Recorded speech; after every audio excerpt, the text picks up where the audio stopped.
All right guys, let's talk skin.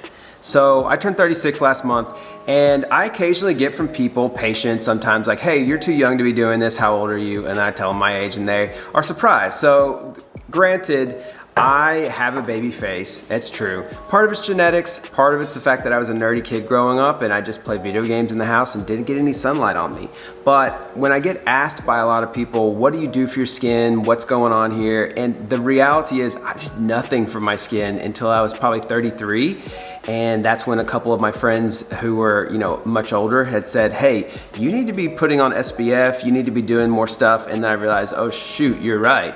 So I started doing things then, and I'll show you now what I've started doing since then. This is my morning routine. So first off, CeraVe. Now, none of this is sponsored, of course, so I'm not getting paid by any of these brands. It's just what I like to use, what works well for my skin and my face, and what I have done through research with dermatologists who a lot of them have recommended these brands. So CeraVe, this is the one that I use in the morning. It's light, it's gentle. I often find that I don't need like a really strong cleanser first thing in the morning, or else it'll make my face really, really dry because I wash my face twice a day. So for the morning, this one's pretty light and gentle for me.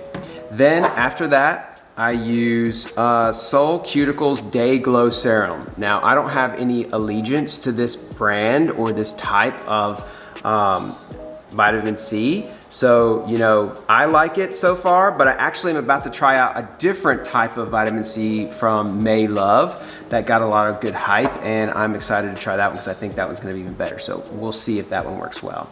So after my vitamin C, next step is sunblock. Now I've tried a couple different sunblocks, and I do actually have quite a few alternates. I like multiple different sunblocks, but this is my favorite right now by Dermatology. And it has a really light color to it, so it evens out your skin tone a little bit, and it also has some tinted moisturizer, so it gives you a little bit of that moisturizing effect, while also the tint helps you from visible light as well as the typical SPF that you want to block from. And so a lot of dermatologists like this one, and then I tried it, I like it too.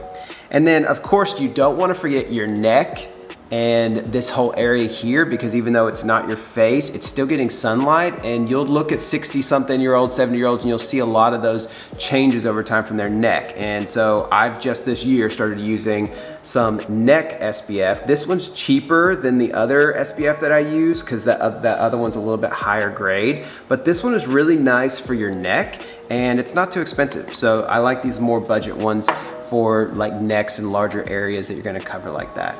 So that's essentially it. That's what I do. I wash my face, vitamin C, sunblock. That's my morning routine. And my night routine is a little bit different, so I will have a separate video talking about